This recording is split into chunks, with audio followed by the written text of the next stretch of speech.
Halo Sobat Seva, balik lagi di YouTube Seva by Astra. Dan masih di konten yang belum ada namanya ya Pak. Mudah-mudadan pas ini tayang, Sobat Seva udah ngasih ide-ide nama yang seru ya Pak. Supaya bisa kita pakai ya. Dan kita jadi ngomongnya tuh enak. Kalau ini belum ada namanya, cuman harus dibikin karena apa? Karena ini isinya ilmu semua. Dan masih barengan sama dosen otomotif kita, Pak Dadi. Halo Pak. Sehat Raffi? Alhamdulillah sehat Pak. Ini melanjutkan video sebelumnya nih Pak, kita mau bahas soal bagaimana transmisi itu bekerja, apa aja komponen di dalamnya, kerusakannya biasanya apa aja, sampai ke tips merawat transmisi supaya awet. Mungkin buat Sobat Seva nih yang belum tahu, kita pernah nih Pak bahas tentang macam-macam transmisi. Dari mulai manual udah pernah kita bahas, terus CVT, matic konvensional, sampai dual clutch transmission itu udah pernah kita bahas, tapi tipis-tipis karena waktu itu belum ada dosennya nih. Kalau dulu kan, ya sorry ya, ini ilmunya masih cetek. Jadi hari ini kita mau belajar yang emang sama expertnya, yaitu Pak Dadi. Izin ya Pak ya. Oke Sobat Seva, buat yang mau tahu lebih lanjut tentang transmisi, jangan lupa untuk tonton video sampai habis. Dan buat yang belum subscribe, jangan lupa subscribe dulu supaya nggak ketinggalan video-video otomotif seru lainnya dari Seva. Oke, kalau gitu stay tune terus di Seva by Astra.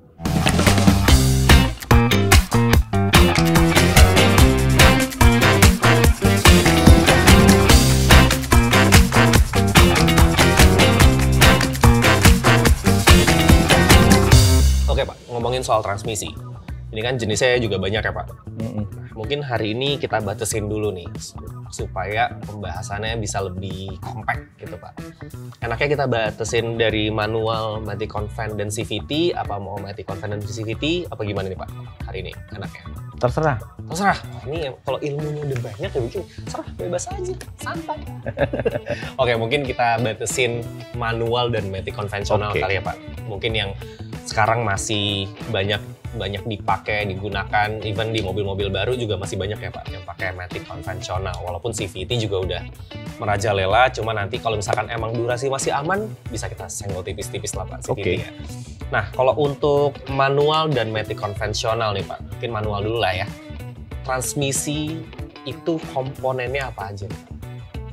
Oke, mungkin kita flashback dulu ya. Boleh. Di sesi yang sebelumnya.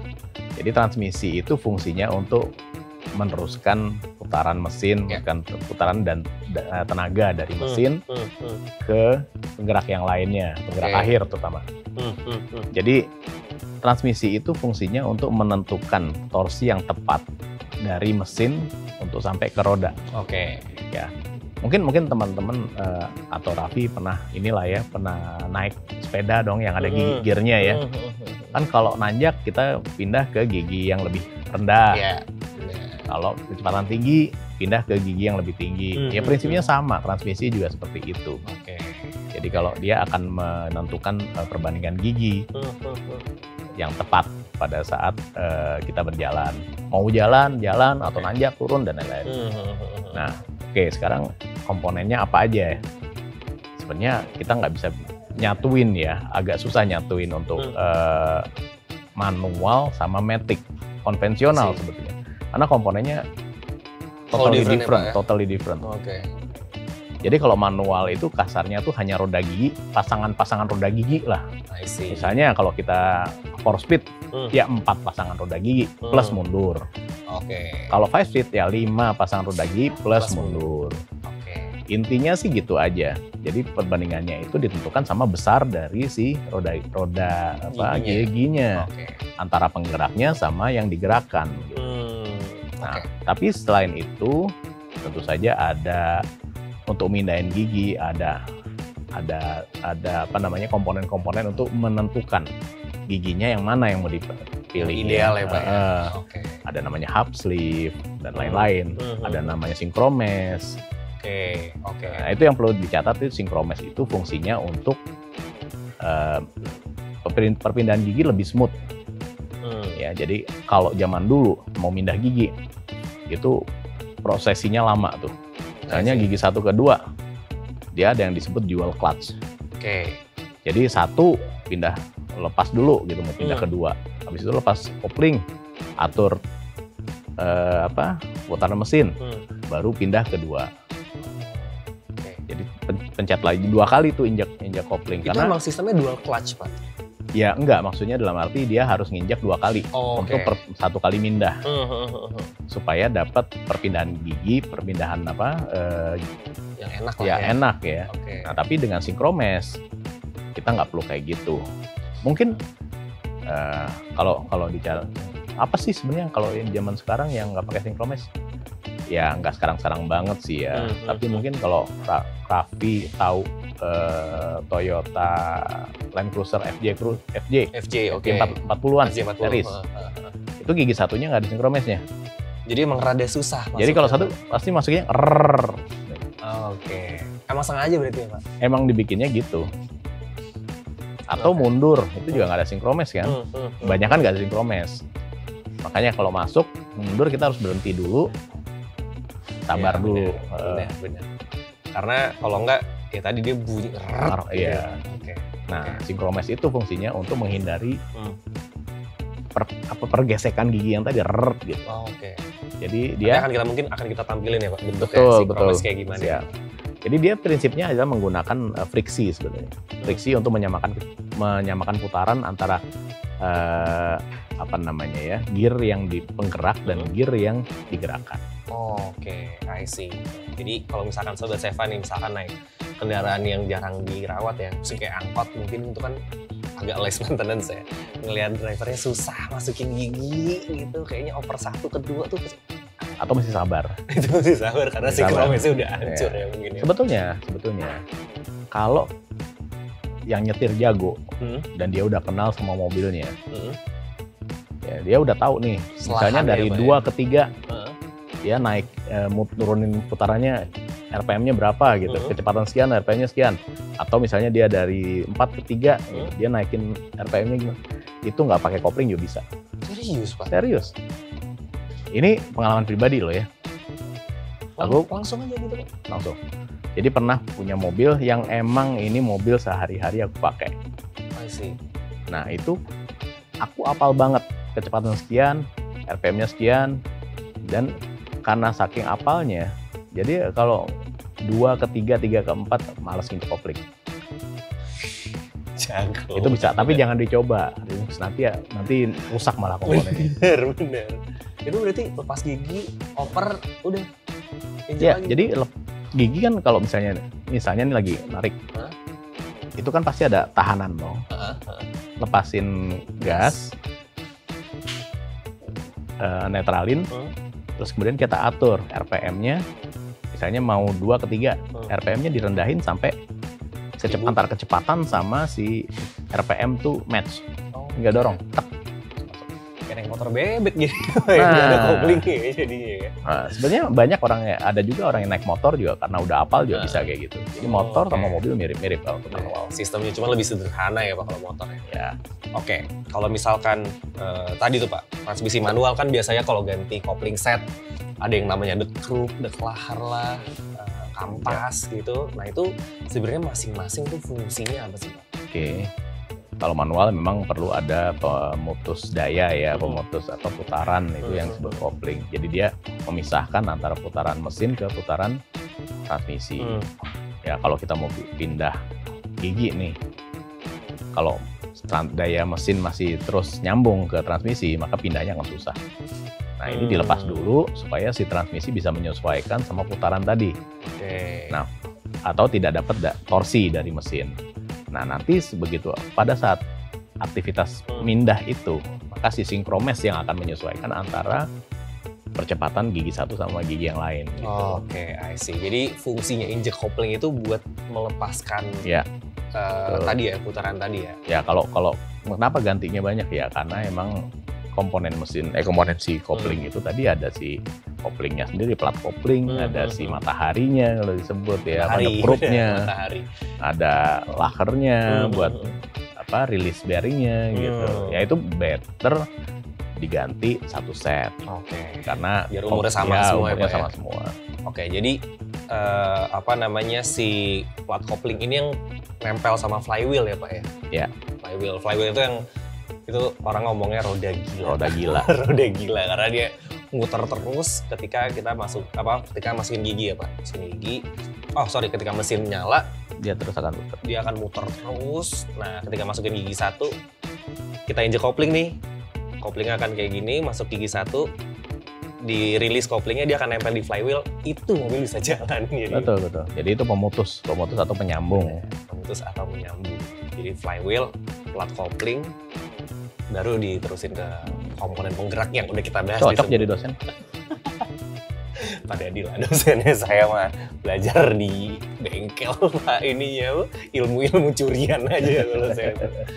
Oke, jadi prinsipnya tadi apa ya? Flywheel, kopling, jadi matahari atau deck group tadi ya? Kopling set gitu lah. Itu fungsinya buat neken si plat koplingnya. Betul. Buat ngegerakin mobilnya, gitu, ngalurin tenaga. Basicnya kayak gitu ya Pak? Ya, jadi kalau matahari ditekan, itu malah si koplingnya putus. Oh. Ya, jadi kalau mataharinya dilepas, mataharinya rilis, jadi dia kayak per sebetulnya. I see. Dia akan neken si kopling ke flywheel. Nah, ini sebenarnya pertanyaan pribadi nih Pak. Ya. Apa bedanya kopling biasa ya, bawaan mobil sama kopling kompetisi Pak? Karena biasanya saya pernah nyobain bawa mobil yang pakai kopling kompetisi itu keras banget. Injeknya itu apa Pak? Boleh dijelasin apa bedanya? Kalau untuk kompetisi, untuk racing atau macam-macam itu kan tenaganya besar. Tenaganya besar dan akan continue di situ terus gitu. Jadi misalnya racing nih, kita akan pakai di RPM tinggi terus kan. RPM tinggi itu tenaga besar. Nah, kalau untuk kopling biasa, maka kanvas koplingnya tuh akan cepat aus. Karena walaupun dia, kalau saya bilang tadi pemutus atau penyambung, dia tetap konsepnya adalah ada gesekan. Jadi nggak 100% nyambung gitu. Selalu ada gesekan. Nah, kalau dia perlu racing, perlu power gede, maka dia perlu supaya gesekan itu seminim mungkin. Nah, maksudnya perbedaan ada friksi segala macam dari seminim mungkin. Nah, kalau seminim mungkin, selain si bahannya plat kopling, itu juga perlu pressure yang besar dari si matahari atau dari dekrupnya. Jadi ditekan banget, makanya berat. Makanya pernya dibikin lebih gramasinya lebih lebih tebel mungkin ya Pak. Ya, terus si plat kopling ya, koplingnya sendiri tuh kadang-kadang malah simple banget gitu, nggak bulat gitu kan, ada yang palang 3 itu dibikin supaya ringan. Karena pada saat racing kita perlu untuk dapat RPM setinggi mungkin atau RPM yang diinginkan secepat mungkin. Jadi itu mengurangi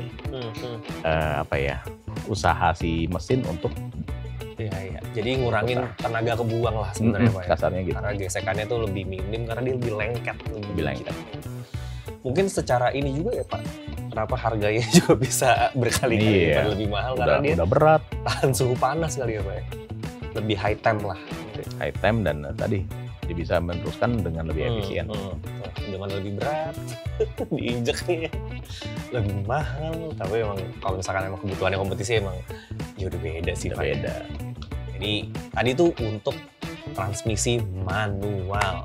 Nah kalau matic nih Pak, kita mungkin bahas dari matic konvensional dulu. Itu kan nggak ada kopling ya Pak. Nah gimana itu mengatur antara dia bisa berpindah dari gigi 1, gigi 2, gigi 3 dan seterusnya gitu Pak. Oke. Jadi matic konvensional itu sebenarnya menggunakan oli fluid matic ya, matic fluid ya, oli matic ya, untuk menggerakkan piston ya. Jadi di transmisi matic itu sebenarnya prinsipnya adalah mereka bukan menggunakan roda gigi yang satuan-tuan gitu ya, tapi mereka menggunakan planetary gear. Deret ya. Jadi planetary itu kayak udah kayak planet, ada yang sun gear, ada yang planetary gear, ada gitu. Jadi dia menggunakan kombinasi antara perbandingan roda gigi planetary tadi. Nah, untuk menentukan itu gigi 1, gigi 2, gigi 3, dia menggunakan ada beberapa komponen yang akan ngerem salah satunya atau menyambung salah satunya gitu. Jadi ada yang disebut brake, ada yang disebut clutch di dalam dari transmisi itu. Tapi sebetulnya dari depan ke belakang, kalau manual itu menggunakan kopling, kalau di matic itu daya akan diteruskan terus ke belakang melalui torque converter namanya. Torque converter, Torque converter tuh kayak kipas sebetulnya. Jadi kayak kipas gini deh. Kalau kipas angin kita adepin nih, yang satu dinyalain, yang satu nggak dinyalain. Yang satu muter nggak nih? Pasti ikut muter. Muter kan? Prinsipnya gitu. Itu yang disebut torque converter itu. Jadi dari depan itu diteruskan ke belakang, tapi karena ada putaran dari depan sehingga yang belakang ikut muter. Prinsipnya gitu. Nah, nanti baru di belakang diatur oleh si clutch sama brake itu untuk menentukan perbandingan gigi yang diinginkan dengan menggunakan gigi planetary tadi ya. Bisa cuma 1, bisa 2 set, bisa 3 set dan segala macam. Kalau dulu mungkin transmisi zaman dulu, mungkin nggak tahu lah zaman mbah-mbah kita dulu ya, paling cuma 2 percepatan, paling 3 percepatan udah mewah. Gitu. Tapi sekarang udah ada matic yang sampai 10 percepatan dengan matic konvensional. Serius Pak? Ada. Nah, biasanya high end tuh Pak ya? Iya, biasanya gitu. Nah, itu udah menggunakan beberapa kombinasi planetary gear di dalam transmisinya. Udah rumit banget deh pokoknya dalamnya Pak. Nah, si olinya untuk ngatur dia brake sama clutch itu gimana? Kalau zaman dulu lebih banyak menggunakan ya pakai valve gitu ya. Makanya kalau di transmisi matic konvensional itu ada disebut valve body. Body valve ya benar. Ya, valve body biasanya di bawah tuh. Ada juga yang di samping. Misalnya mobil Eropa Peugeot misalnya itu di samping tuh valve bodinya. Nah, tapi intinya di situ itulah tempat mengatur sebetulnya pergerakan dari si clutch sama brake ya, rem atau si clutch itu untuk perbandingan gigi. Nah, tapi yang lebih baru diatur lagi pakai komputer. Jadi ada ECU-nya Pak ya? Ada ECU-nya. Tapi prinsipnya sama sih, cuma dia cuma pakai pakai keran aja, kerannya diatur komputer gitu. Ya kayak karbu ke injeksi sebenarnya gitu Pak. Iya benar-benar. Kalau dulu kan penyaluran bensinnya pakai karburator dulu, pakai vakum segala macam. Kalau pakai fisikal fisik lah ya. Mechanical. Nah, kalau sekarang kan diatur oleh si computerized tadi. Seru nih. Kalau misalkan dulu kan yang masih belum ada ECU-nya ya Pak. Ada yang namanya solenoid valve. 1, 2, 3, 4 gitu. Itu mungkin boleh dijelasin singkat nih Pak. Solenoid valve ini apa sih sebenarnya? Ya, sebenarnya solenoid valve itu sebenarnya aktuator ya dari si komputer. Jadi si komputer akan bilang solenoid valve, tolong tutup, tolong buka. Itu sebagai aktuator. Jadi nanti dia akan menggerakkan valve di dalam valve body untuk ngatur si transmisi. Soalnya saya pernah Pak, saya pernah pakai BMW M46. Nah, itu kebetulan waktu saya beli, dia bilang, "Mas, ini solenoid valve-nya ini kayak harus segera diganti." Ya. Nah, waktu itu saya cuek, saya pakai itu mobil akhirnya save mode Pak. Jadi full gigi 3, nggak bisa ganti. Jadi dari N ke D, dia langsung otomatis ke gigi 3. Nah, karena solenoid valve itu kena, akhirnya saya mesti ganti gearbox satu waktu itu. Jadi kalau misalkan dibiarin itu juga bahaya juga Pak ya. Kalau untuk kerusakan di transmisi ya Pak. Itu juga pengalaman sama juga. Gue pernah juga kayak gitu. Solenoid valve gitu, begitu lagi jalan langsung ke save mode 3 gitu. Nyebelin. Dan emang harus cepat diganti karena impact-nya kayak yang lain. Benar. Karena kalau nggak diganti, yang paling gede impact-nya adalah papan asnya ya Pak. Karena dia berat kan buat ngangkat mobil tuh. Maksudnya ujungnya tuh ke mesin pasti. Ujungnya ke mesin, tapi ya begitulah. Pokoknya kalau ada yang sakit dikit harusnya dibenerin. Sama aja kayak badan kita kan. Sakit dikit ya sembuhin, kalau enggak nanti menjalar kemana-mana. Menjalar kemana-mana jadi komplikasi. Iya. Mobil juga ada nih komplikasi. Oke, kalau untuk perawatan deh Pak, atau habit-habit yang emang bisa membuat transmisi itu jauh lebih awet, jauh lebih ya kita nggak ngomong less maintenance ya, karena emang transmisi perlu di maintain gitu. Cuman umurnya bisa jadi lebih panjang deh Pak, dari mulai manual. Apa nih Pak kira-kira? Manual ya? Kemarin kita pernah ngomong bahwa maintenance regular itu penting. Yes. Ya, jadi kalau ganti oli itu pastilah. Dan manual juga nggak sering-sering amat kan. Ada 40.000, ada yang 80.000, ada yang tergantung gitu. Ini oli transmisi ya? Oli transmisi. Ya, kopling segera diganti. Kalau misalnya dia udah ngerasa udah mulai slip ya, segera diganti. Tapi selain itu sebenarnya maintenance sih nggak ada. Nggak terlalu ini. Nggak terlalu. Kalau manual emang lebih less maintenance dibandingkan yang matic. Matic juga sebenarnya basically juga kalau kita maintain panjang umurnya. Bahkan sebetulnya kalau di luar negeri itu bahkan si pabrikan tuh bilang oli transmisi nggak usah diganti. Oh ya? Lifetime. Tapi lifetime-nya di sana kan paling pakai berapa ratus ribu sih. Iya benar. Nah, terus kondisi di sini kan juga panas, lembab, itu juga mengurangi kualitas oli. Macet kan juga ngaruh ya Pak. Nah, jadi tetap ikuti advice dari manufacturer. Manual book tadi ya Pak. Manual book tadi. Mau lebih sering juga nggak apa-apa. Tapi ya jangan terlalu boros-boros amat lah ya. Benar. Jadi ganti. Bahkan ada yang bilang, oh matic di flush. Nggak perlu sih sebenarnya. Setuju Pak. Saya mengikuti prinsip. Ketika aja nggak perlu di flash. Filter matic ganti iya? Ya, filter matic. Tapi itu juga setelah ratusan ribu kilometer. 200.000 baru ganti. Karena kalau di flash menurut saya, ya kotorannya juga akan tetap ada di situ as long as filternya nggak diganti. Iya, betul. Ya mungkin kalau misalnya sempat ada mesti ganti clutch atau brake-nya si matic, better si filternya diganti. Benar. Karena udah ada serpihan-serpihan. Gramasi. Iya, gramasi. Terus satu lagi, selain tadi penggantian oli, pemakaian juga penting ya. Nah, kalau kita kayak kemarin kita diskusi sebelumnya, kalau kita banyak dump clutch, kopling gitu. Tentang kopling ya, yang gitu, akselerasi mendadak, deselerasi gila-gilaan, ya itu tentu saja akan mengurangi umur dari komponen.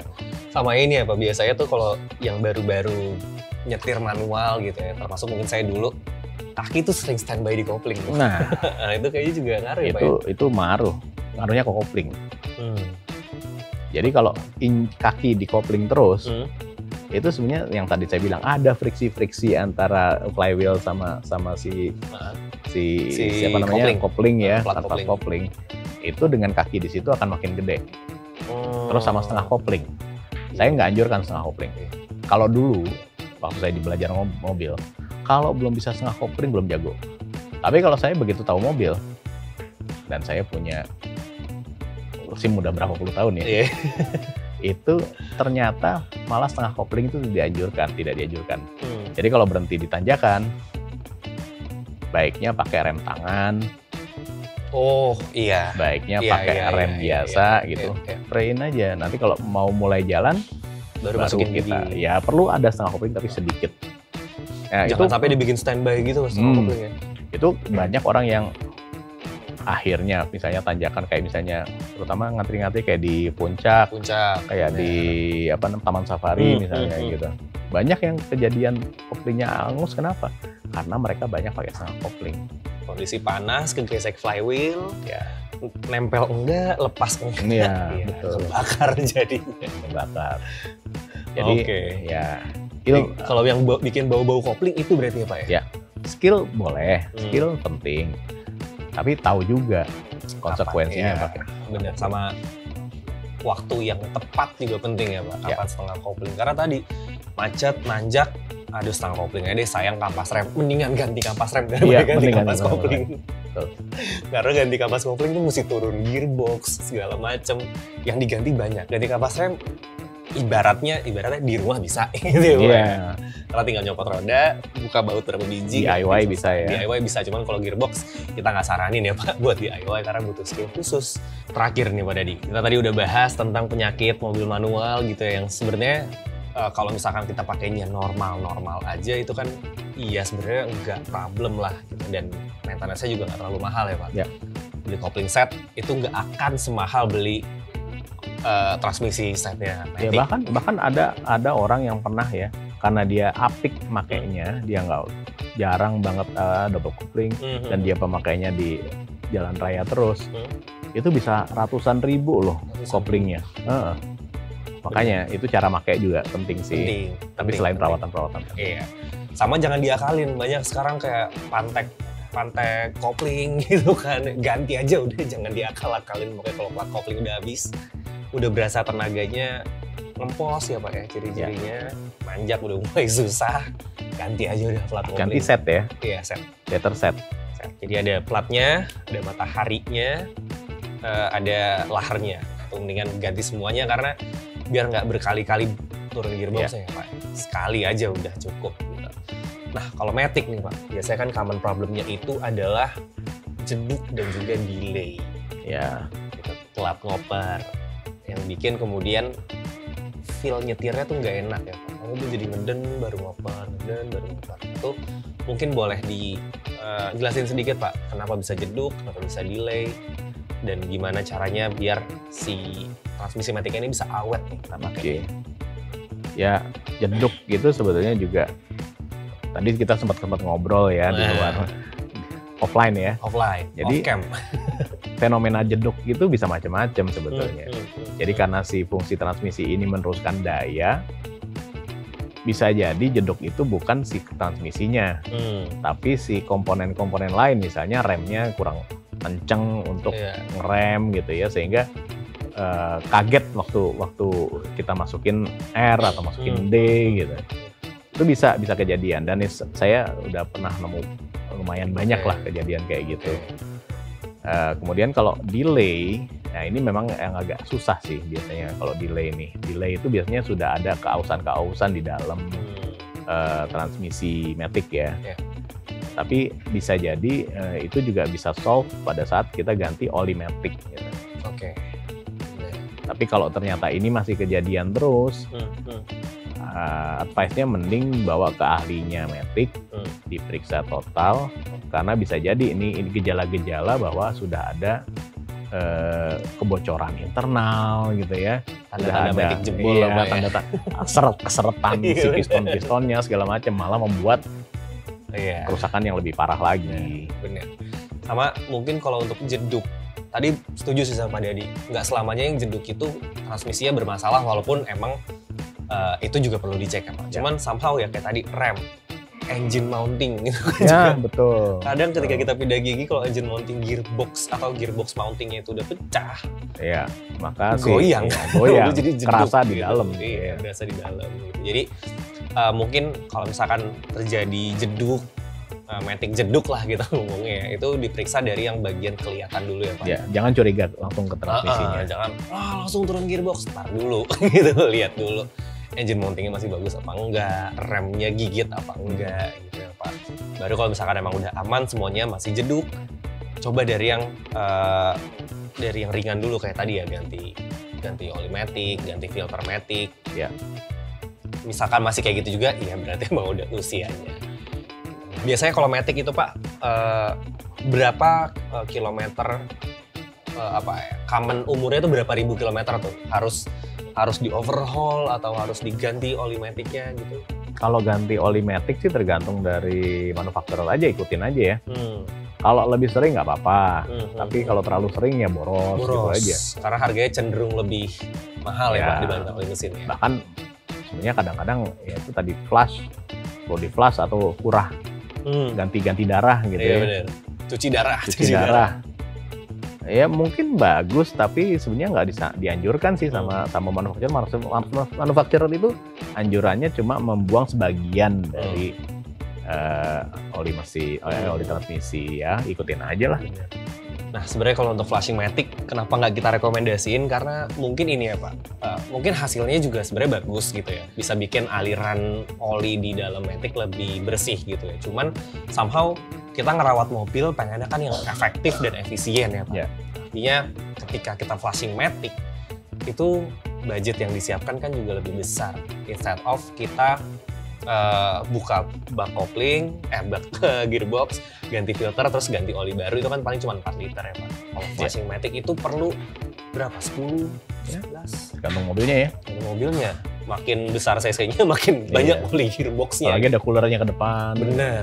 Jadi somehow karena dia sistemnya nyuci, nggak dibuang olinya, jadi dia akan terus diputer olinya di dalam transmisi, terus pakai mesin penyedot itu sampai kelihatan bening ya. Iya. Bahkan sebagian yang baru juga kebuang juga. Dibuang juga yang baru, sampai kemudian bener-bener bening baru dimasukin oli baru. Meanwhile ada satu treatment lagi dengan cara tadi, ya filternya aja kita ganti gitu kan, karena kotorannya kan di sana semua. Kita buka karternya, buka filternya, ganti filter baru, masukin oli baru. Sebenarnya kan itu akan lebih efisien sebenarnya secara budget ya Pak. Gitu Sobat Seva. Oke, nih kayaknya makin kemana-mana pembahasan kita soal transmisi karena banyak banget. Belum kita bahas CVT ya Pak. Ya. Belum kita bahas dual clutch. Belum kalau di balap itu ada yang namanya yang dog box drive. Itu. Iya, dog drive. Banyak deh pokoknya jenis transmisi. Cuman kita akan bahas yang common dulu aja Pak. Dan sebisa mungkin kita pengennya bahas pakai bahasa yang